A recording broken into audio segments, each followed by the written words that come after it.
नमस्कार, मैं हूं आपके साथ अंकिता पाल। बुलेटिन की शुरुआत करते हैं। मुख्यमंत्री ने महाकुंभ प्रयागराज में बेहतर सेवाएं देने वाले एसडीआरएफ की टीम को बधाई दी है। उन्होंने कहा कि यह अनुभव हरिद्वार के 2027 के कुंभ में काम आएगा। साथ ही कुंभ को भव्य रूप से आयोजित करने में मदद भी मिलेगी।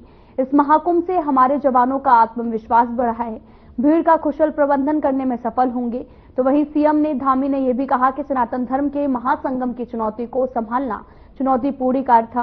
बेहतर व्यवस्थाओं और प्रबंधन से यूपी के साथ ही उत्तराखंड सरकार का सिर ऊंचा हुआ है। यही अनुभव 2027 के कुंभ में मददगार साबित होगा। हमारा प्रयास है कि वाहनों के लिए सुनियोजित पार्किंग व्यवस्था हो और जिसके लिए सरकार पूरी तरीके से प्रयासरत भी है। मुख्यमंत्री ने कहा कि उत्तराखंड राज्य कई भौगोलिक परिस्थितियों और आपदा की दृष्टि से संवेदनशील राज्य है और इन चुनौतियों से पार करने के लिए एसडीआरएफ द्वारा सराहनीय कार्य भी किए गए हैं। श्रेष्ठ आपदा प्रबंधन में एसडीआरएफ की अहम भूमिका रही।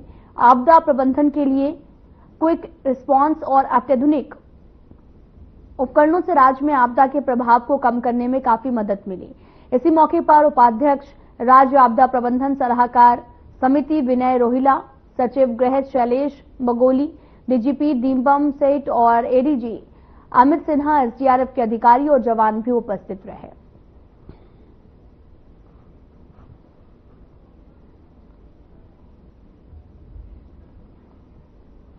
आपको बता दें कि जवानों को पुरस्कार सीएम धामी ने दिया है। दरअसल महाकुंभ का आयोजन किया गया था, जहां पर काफी जवान जो हैं वो उत्तराखंड से भी पहुंचे हुए थे, जहां पर काफी अच्छी तरीके से सारे प्रबंधन को देखा। इस दौरान 5 लाख रुपए का पुरस्कार चेक सीएम धामी ने प्रदान किया है और साथ ही उन्होंने कहा कि 2027 में हरिद्वार में भी यहां पर आयोजित होने वाला है महाकुंभ और जिसको लेकर अब मदद मिलेगी। तो वहीं लोगों में भी काफी ज्यादा उत्साह बना हुआ है और साथ ही जो जवान वहां पर ड्यूटी पर तैनात थे उनका भी हौसला अफजाई हुई है, जिससे अब आगे भी उत्तराखंड में होने वाले महाकुंभ में 2027 में जो है काफी ज्यादा मदद मिलेगी और साथ ही उन्हें सम्मानित भी किया है। मुख्यमंत्री पुष्कर सिंह धामी ने मंगलवार को देहरादून पुलिस लाइन में पुलिस कांस्टेबल भर्ती प्रक्रिया का निरीक्षण किया है और साथ ही भर्ती के लिए आए युवकों का उत्साहवर्धन किया है। इस दौरान मुख्यमंत्री ने वरिष्ठ पुलिस अधीक्षक से भर्ती प्रक्रिया की विस्तृत जानकारी ली है। उन्होंने भर्ती में शामिल युवाओं को प्रोत्साहित करते हुए श्रेष्ठ प्रदर्शन करने को कहा। मुख्यमंत्री पुष्कर सिंह धामी ने भर्ती प्रक्रिया की व्यवस्थाओं का जायजा लिया है। साथ ही अधिकारियों को निर्देश दिए कि ये सुनिश्चित किया जाए कि पूरी प्रक्रिया में पारदर्शिता बनी रहे। इस अवसर पर उन्होंने भर्ती प्रक्रिया के अंतर्गत कई गतिविधियों का अवलोकन किया है। आपको बता दें कि सीएम धामी मौके पर पहुंचे और पुलिस कांस्टेबल भर्ती का निरीक्षण किया है। तस्वीरें भी आपको दिखा रहे हैं जहां पर पुलिस भर्ती की प्रक्रिया जारी थी और यहां पर स्टेडियम पहुंचे सीएम धामी पुलिस कांस्टेबल भर्ती के निरीक्षण करने के लिए पहुंचे थे, जिस दौरान उन्होंने उत्साहवर्धन किया युवाओं का और साथ ही उनसे मिलकर उनका उत्साह बढ़ाया, उनके बारे में जाना। तस्वीरें आपको दिखा रहे हैं जो कि देहरादून से हैं, जहां पर स्टेडियम पहुंचे थे सीएम धामी और इस दौरान पुलिस कांस्टेबल भर्ती करने के लिए यहां पर पहुंचे युवाओं का उत्साहवर्धन करते हुए सीएम धामी नजर आए हैं।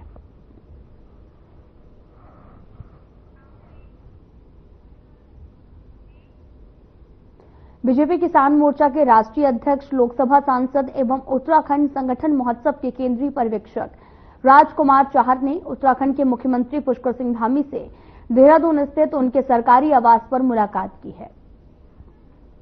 इस दौरान मुख्यमंत्री ने उनसे संगठन एवं किसान कल्याण से जुड़े कई विषयों पर चर्चा की। सीएम धामी ने अपने सोशल मीडिया अकाउंट एक्स पर इस मुलाकात के बारे में पोस्ट किया।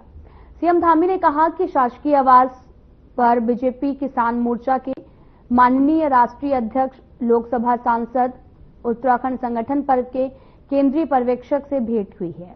इस दौरान उनसे संगठन और किसान कल्याण से संबंधित कई विषयों पर चर्चा हुई। ये मुलाकात इसलिए महत्वपूर्ण मानी जा रही है कि एक दिन पहले ही उत्तराखंड की धामी सरकार ने कैबिनेट बैठक में किसानों को लेकर कई महत्वपूर्ण प्रस्ताव पास किए हैं। कैबिनेट की बैठक में गन्ने का न्यूनतम समर्थन मूल्य घोषित किया गया है। उत्तराखंड कैबिनेट ने गन्ने की अगेती 375 फसल के न्यूनतम समर्थन मूल्य 375 रुपए कुंतल घोषित किया है। समान गन्ने के समर्थन मूल्य 365 रुपए घोषित किया गया है।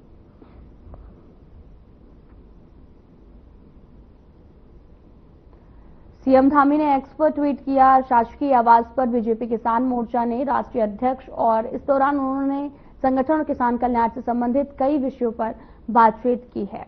जहां पर सीएम धामी से लोकसभा सांसद मिले, यहां पर उन्होंने कई विषयों पर चर्चा की। किसान कल्याण संबंधी विषयों पर चर्चा की गई, जहां पर गन्ने की न्यूनतम मूल्य पर बात हुई, गन्ने पर बात हुई, साथ ही किसान कल्याण से संबंधित जो भी विषय हुए वहां पर उन पर चर्चा भी की गई सीएम धामी ने, और साथ ही किसान कल्याण पर बातचीत की। इस दौरान सीएम धामी ने एक्स पर ट्वीट कर इस पूरे मामले की जानकारी को साझा करा।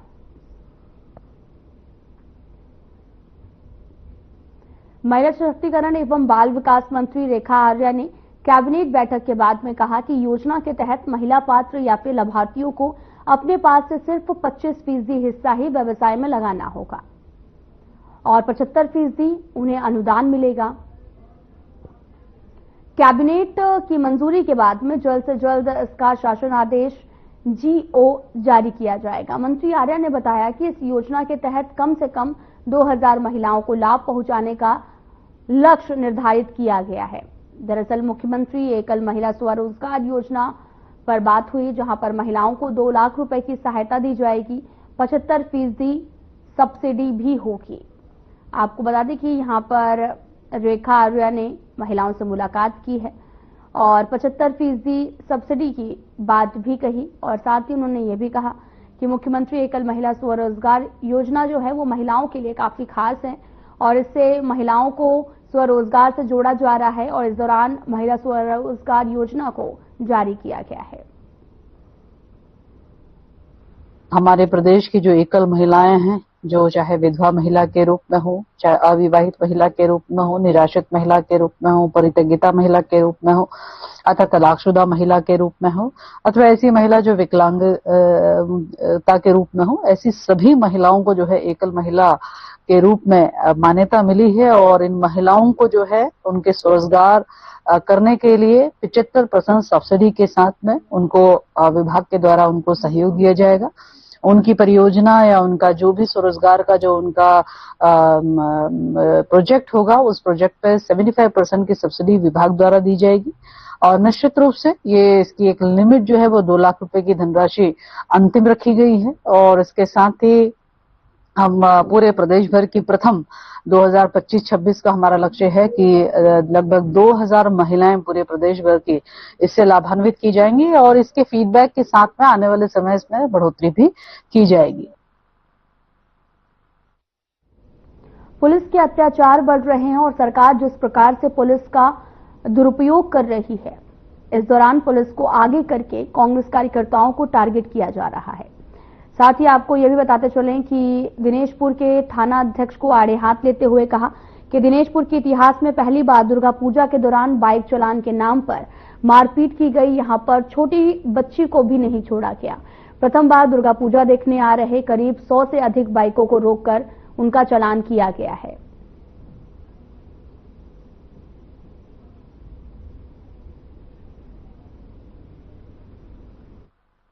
यह है कि पुलिस के अत्याचार बढ़ रहे हैं और सरकार जिस तरह से पुलिस का दुरुपयोग कर रही है, पुलिस को आगे करके कांग्रेस के कार्यकर्ताओं को टारगेट किया जा रहा है, चाहे वो कुच्छा हो, चाहे वो दिनेशपुर हो, चाहे बदरपुर हो और पूरे उत्तराखंड के अंदर उधम सिंह नगर के अंदर पुलिस के माध्यम से दबाव बनाया जा रहा है, झूठी FIR लिखी जा रही हैं, जेल भेजे जा रहे हैं लोग।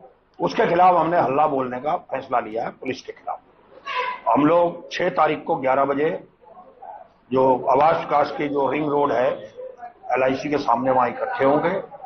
वहां हमारे पार्टी के नेता जो आ रहे हैं, वरिष्ठ नेता हरीश रावत जी, यशपाल आर्या जी, प्रीतम सिंह, गणेश गोदयाल और भी सीनियर लोग आ रहे हैं, सारे विधायक। वहां पर संबोधित करेंगे।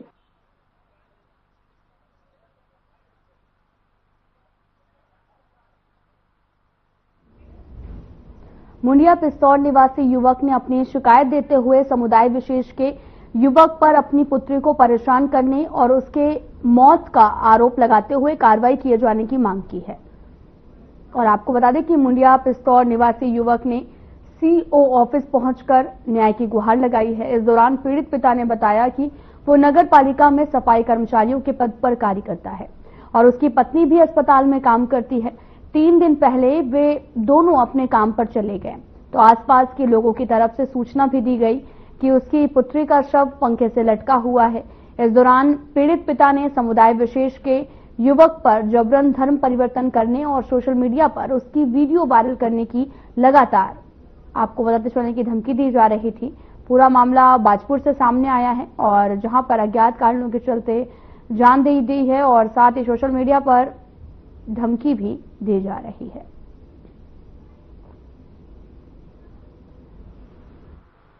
दो मुस्लिम समाज की लड़कियों को से अपना मिलाप करके मेरी बेटी से सहलापन कराते और मेरी बेटी को जाल में फांस करके वो अपने मुस्लिम समाज में सीमित करना चाहता था। मुझे पूरा एहसास है सारे सबूतों के साथ कि मेरी बेटी की हत्या की गई है। किसने की होगी? उसका नाम परवेज है, उसके बाप का नाम कमर अली, वार्ड नंबर 5 केशव नगर। तो घर से फोन आया कि तुम्हारी बेटी को कोई मार करके फांसी पे लटका गया है। फिर मैं उसको और मेरी पत्नी डॉक्टर अमन हॉस्पिटल में लेके गए। वहां से डॉक्टर ने कहा कि उसको मृत्यु घोषित कर दिया। फिर हम घर ले गए। घर पे मैं वहां मुस्लिम समाज मुंडिया पिस्तौर वार्ड नंबर 2 में रहने वाला हूं। वहां उन लोगों ने कुछ मेरे ऊपर दबाव बनाकर कहा कि तुम फंस जाओगे, ये हो जाएगा, वो हो जाएगा, तुम्हारे छोटे छोटे बच्चे हैं, तुम इसको जल्दी संस्कार करने की कोशिश करो। बाजपुर नगर के अंतर्गत वार्ड नंबर 2 में रहने वाले हमारे संजय भाई जो कि सफाई कर्मी का कार्य करते हैं नगर पालिका में, और उनकी जो पुत्री है वो 12वीं क्लास में पढ़ रही थी बाजपुर एक विद्यालय में। ऐसी जानकारी मिली है, अपने ड्यूटी पर थे कि उनकी बिटिया ने फांसी लगा ली है। ये घर पहुंचे, इन्होंने बिटिया को देखा और ये और इनकी जो धर्मपत्नी इन्हें लेकर अस्पताल गई, एक निजी अस्पताल, वहां उसे मृत घोषित कर दिया। लेकिन जो कुछ चीजें फोन में पाई गई हैं और एक जो नंबर बच्ची के मोबाइल में जो नंबर मिला है और उसके हाथ पर जो एक नंबर लिखा था, वो सारी चीजें किसी और षड्यंत्र की ओर इशारा कर रही हैं। बच्चे के माता पिता का ये मानना है कि एक समुदाय विशेष का युवक इसको लंबे समय से परेशान कर रहा था, जिसके दबाव में आकर या जब दोनों ही घर पे नहीं थे हस्बैंड वाइफ, तब कहीं जाकर इस घटना को किसी और के द्वारा अंजाम दिया गया है, हत्या की गई है। ऐसा इनके मन में संशय है, कोलाहल है। ये अपनी पीड़ा को लेकर लिखित रूप में तहरीर के रूप में यहाँ सीओ साहब के पास आए हैं और सीओ साहब ने इसमें जांच करके और जो है आवश्यक कार्रवाई का आश्वासन दिया है। हमारे पास संजय कुमार है जो मुड़िया के रहने वाले हैं, उनके द्वारा एक प्रार्थना पत्र दिया गया है जिसमें उन्होंने ये कहा है कि उनकी एक जो पुत्री है जिनकी उम्र 17 वर्ष थी और उनकी हत्या कर दी गई है। इसकी एक प्रार्थना पत्र हमारे पास प्राप्त हुआ है, तो इसकी हमने जांच कर रहे हैं। इसमें जो भी तथ्य सामने आएंगे उस हिसाब से हम इसमें कार्रवाई करेंगे।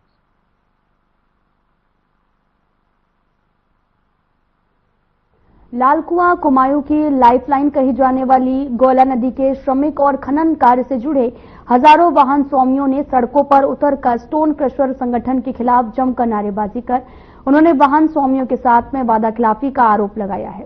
साथ ही आपको यह भी बता दें कि गोला नदी में खनन निकासी में लगे हजारों वाहन स्वामियों और कृषकों के बीच में झगड़ा तूल पकड़ता जा रहा है। क्रशर स्वामी द्वारा भाड़े में 2 रुपए कम करने के बाद में वाहन स्वामी उग्र हो गए हैं।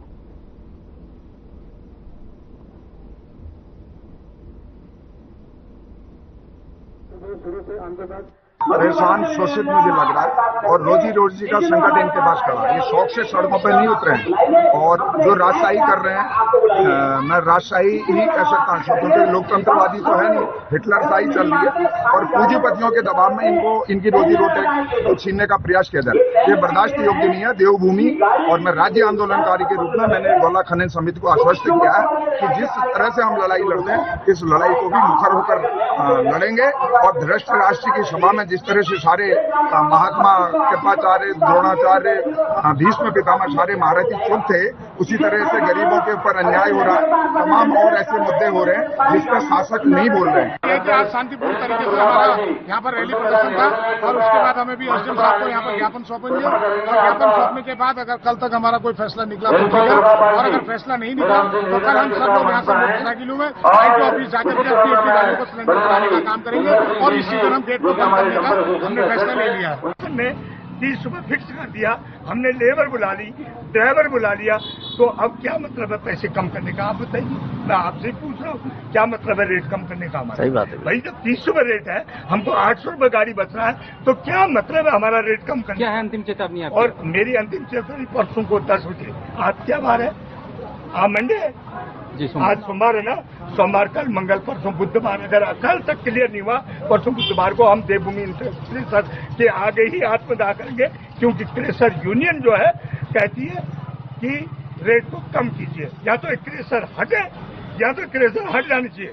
जो लोगों ने आज जो ज्ञापन दिया है उसमें मेनली उनकी मांग रेट को लेके है, और जो है इसमें जो उनका प्रदर्शन था वो शांतिपूर्वक रहा है, और हमारा प्रयास है कि इसमें जल्दी से जल्दी कुछ सोल्यूशन निकले, जिससे कि सभी लोगों के जो है वो जो रोजगार है वो सुचारू रूप से शांतिपूर्वक चले। इसमें आदि मैटर जो है वो संज्ञान में आया है, और इसमें जो भी शिकायत है उनका तुरंत उस पर कार्रवाई करी जाएगी। इसके विषय में आपको भी अवगत करा देंगे। पूर्व कैबिनेट मंत्री एवं वरिष्ठ कांग्रेसी नेता मंत्री प्रसाद नैथानी ने भू कानून को लेकर सवाल खड़े किए हैं। मंत्री प्रसाद नैथानी ने कहा कि उनकी सरकार के दौरान जो भू कानून बनाया गया था वह उत्तराखंड के हितों की रक्षा करने वाला था। साथ ही आपको ये भी बता दें, पूर्ववर्ती बीजेपी सरकार द्वारा उसमें जो संशोधन किया गया उसने बाहरी लोगों के लिए जमीनों की खरीद फरोख्त के दरवाजे खोल दिए हैं।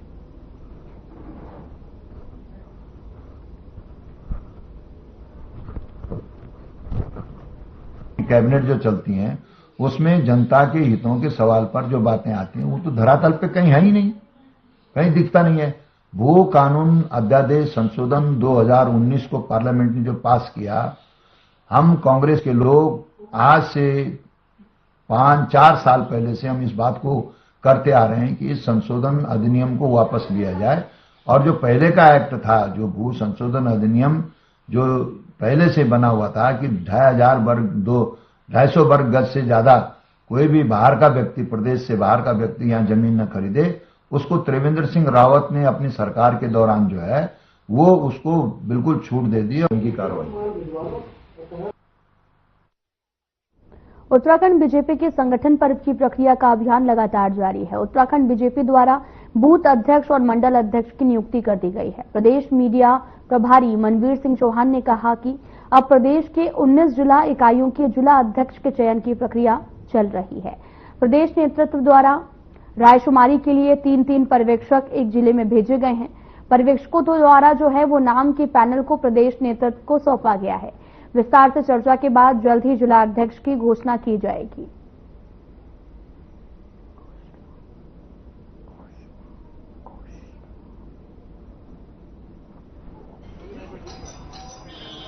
भारतीय जनता पार्टी के संगठन पर्व के रूप में संगठनात्मक चुनाव का अभियान चल रहा है, और हमारे सभी बूथों के अध्यक्ष का चुनाव के बाद हमारे प्रदेश में भारतीय जनता पार्टी के जितने मंडल हैं उनमें सभी में मंडल अध्यक्षों के चुनाव की प्रक्रिया पूरी हो चुकी है।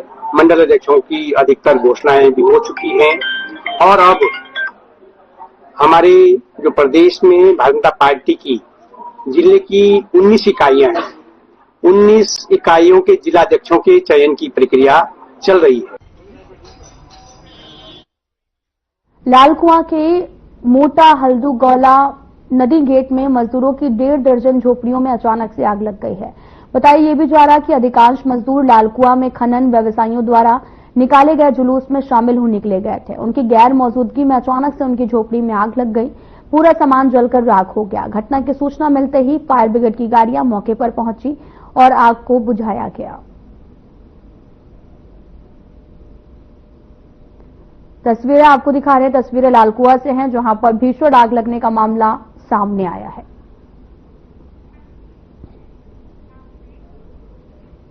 मुख्यमंत्री पुष्कर सिंह धामी के ड्रग्स फ्री अभियान के तहत कोटद्वार पुलिस लगातार अभियान चला रही है। पुलिस क्षेत्राधिकारी कोटद्वार निहारिका सेमवाल ने जानकारी देते हुए बताया कि ड्रग्स फ्री अभियान के तहत कई स्थानों पर छापेमारी करने के साथ स्कूल कॉलेज में छात्र छात्राओं को जन जागरूकता अभियान के तहत जागरूक करने का प्रयास किया जा रहा है। साथ ही उन्होंने ये भी कहा कि इस अभियान को सफल बनाने के लिए जनता का भी सहयोग लिया जा रहा है।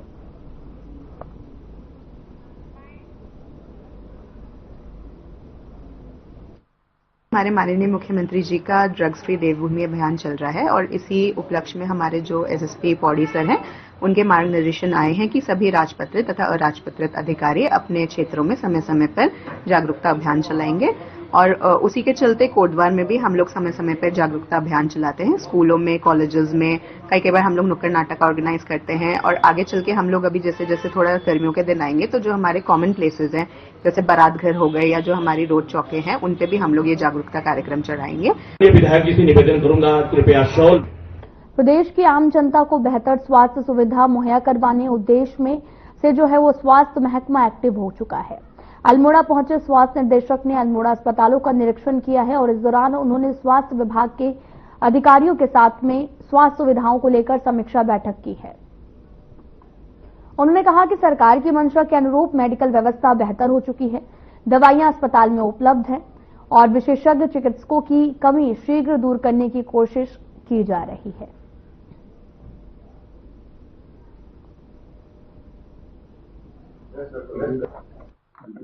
अभी हमारा पहला जो पास आउट हो गया बैच मई तक आ जाने वाला है। इसके बाद वो भी स्पेशलिस्ट आएंगे हमारे, तो हमारे जो चिकित्सा व्यवस्था थोड़ी सुधर जाएगी। तो लगभग सभी स्पेशलिस्ट हमारे जो है सभी डिस्ट्रिक्टों में आने वाले हैं। तो आगे से हर साल हमारे स्पेशलिस्ट हर साल तैयार होकर आने वाले हैं, तो व्यवस्था अच्छी हो जाएगी। दवाइयाँ हमारे यहाँ सारी उपलब्ध है। आजकल दवाइयों की कोई ऐसी कमी नहीं है। हमारी वर्तमान सरकार जो है चाहे किसी भी, जैसे आपके यहाँ वो भी तो होगा, अगर ये औषधि वाला भी होगा, जन औषधि हो, चाहे हमारे स्टोर में भी सारी सप्लाई है, ऐसी कोई प्रॉब्लम नहीं है। तो करकोटी साहब हमारे पीएमओ साहब को निर्देश दूंगा कि यहाँ की व्यवस्था उस समय से बहुत अच्छी हो गई है।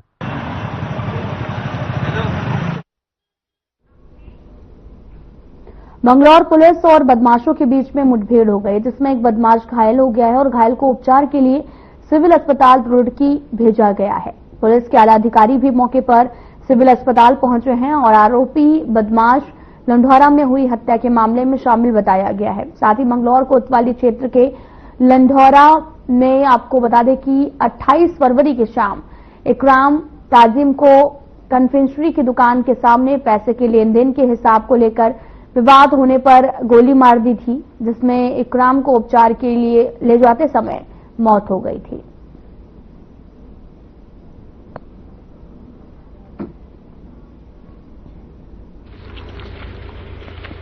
इंस्पेक्टर मंगलौर ने सूचित किया कि उसके यहाँ कुछ 3 बदमाश पुलिस से फायर होके फरार हुए हैं, भागे हैं। पुलिस ने उनका पीछा किया। पीछा करने पर एक बदमाश ने इन पर पुलिस को टारगेट करके फायर किया, तो पुलिस ने भी जवाबी फायर किया, जिसमें उसके पैर में गोली लगी। उसको यहाँ लाया गया।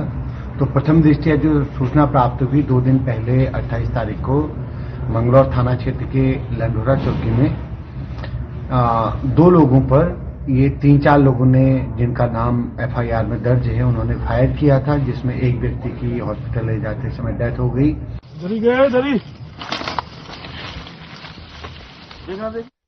आपको बता दें कि पूरा मामला मंगलौर से सामने आया, जहां पर इलाज के लिए अस्पताल भेजा गया और पैसे के लेन देन में गोली मारने की घटना सामने आई थी, जिसके बाद में विवाद और ज्यादा बढ़ गया और वहीं इलाज के लिए अस्पताल भेजा गया है। पूरा मामला मंगलौर से है और जहां पर आपको बता दें कि पैसे के लेन देन को लेकर बहस हुई, इसके बाद बहस मारपीट में तब्दील हो गई और साथ ही पुलिस और बदमाशों के बीच में भी मुठभेड़ का यह मामला सामने आया। पूरा मामला मंगलौर से सामने आया, जहां पर घायलों को अस्पताल में इलाज के लिए भर्ती कराया गया है, जहां पर उनका अस्पताल में इलाज लगातार चल रहा है। आपको बता दें कि पूरा विवाद पैसे के लेन देन से खड़ा हुआ और इसके बाद में बात मारपीट तक पहुंच गई। वहीं पुलिस भी मौके पर पहुंची और मामले की जांच की गई। फिलहाल बुलेटिन में इतना ही। नमस्कार।